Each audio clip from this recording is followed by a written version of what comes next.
Jadi seterusnya saudara Aiman akan membentangkan tentang sedikit punca utama dan pengajaran tentang negara Iran. Terima kasih saudara Azhari. Seterusnya saya akan bincangkan puncak utama revolusi Iran. Berlakunya revolusi dan wataknya populis, nasionalis dan kemudiannya Islam Syiah, termasuk tindak balas konservatif terhadap usaha-usaha pembaratan dan sekularisasi Syah yang disokong Barat. Seterusnya, rejim Syah menjadi semakin menindas, kejam, korup dan boros. Ia juga mengalami kegagalan fungsi asas yang membawa kesesakan ekonomi, kekurangan dan inflasi. Syah dianggap oleh ramai sebagai terikat kepada kuasa Barat, bukan Islam, iaitu daripada Amerika Syarikat yang budayanya mempengaruhi Iran. Seterusnya, revolusi ini menggantikan monarki Muhammad Reza Shah Pahlavi dengan Islamis dan Khomeini, bukannya dengan pemimpin dan ideologi lain. Sebahagiannya dikreditkan kepada penyebaran kebangkitan Islam versi Syiah yang menentang pembaratan.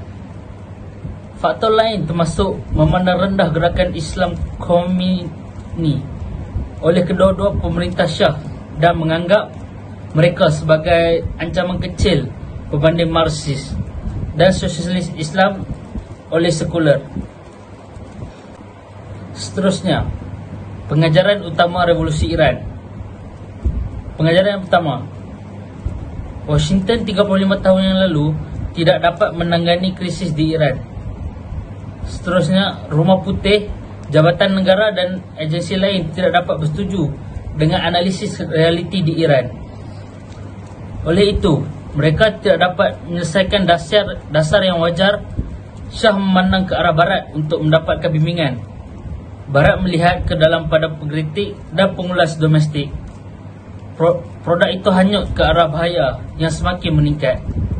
Seterusnya saya serahkan pembentangan ini kepada Kalvina. Terima kasih saudara Aiman. Seterusnya saya akan menerangkan tentang punca utama revolusi Perancis. Yang pertama, sistem harta pusaka di Perancis pada dasarnya adalah sistem kasta yang meletakkan orang ke dalam kumpulan berdasarkan kekayaan dan kuasa. Yang kedua, ahli sejarah membahaskan pengaruh pencerahan di alam revolusi Perancis. Individu seperti Voltaire dan Rousseau menyokong nilai kebebasan, kesaksamaan, toleransi, kerajaan, berperlembagaan dan pemisahan gereja dan negara.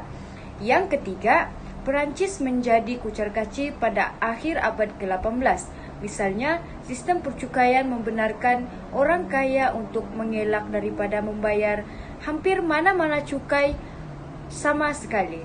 Seterusnya akan disambung oleh saudara Azhari.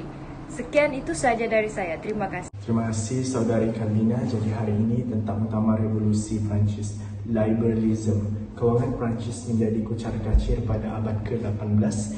Sistem percukaian membenarkan orang kaya untuk mengelak daripada membayar hampir apa-apa cukai sama sekali, dan memandangkan kekayaan hampir selalu menyamai kuasa. Sebarang percubaan untuk meneruskan pembaharuan kewangan radikal telah disekat oleh parlimen itu sendiri. Jadi revolusi, idea utama terakhir revolusi Perancis, kerana Perancis adalah sebuah negara, bukan sebuah kerajaan. Dalam arti kata lain, Perancis bukanlah milik pribadi Raja Louis. Ia adalah kesatuan 28 juta orang berbahasa Perancis. Terima kasih saudara Kalvina. Yang terakhir, kita akan melihat persamaan yang boleh didapati pada dunia hari ini. Pertama, revolusi Perancis telah melakukan sesuatu yang baharu dari segi ketenteraan. Pada tahun 1793, Jawatan Kuasa Keselamatan Awam telah mengisytiharkan apa yang dipanggil sebagai mobilisasi sejagat negara Perancis. Persamaan yang kita dapat lihat di sini adalah kedua-duanya inginkan perubahan daripada diperintah oleh pemerintah yang berkuasa mutlak. Mereka juga mempunyai ketidakstabilan ekonomi daripada hutang perang. Yang terakhir, kita dapat lihat daripada segi sosial, iaitu tidak mempunyai kesetaraan sosial. Kebanyakan rakyat Iran tidak peduli siapa yang memerintah mereka, raja atau diktator, sama seperti rakyat Perancis. Juga, kedua-dua revolusi ini berlaku di bandar besar. Terdapat persamaan di antara pemimpin dalam kedua-dua revolusi ini. Itu saja daripada kumpulan kami. Sekian, terima kasih.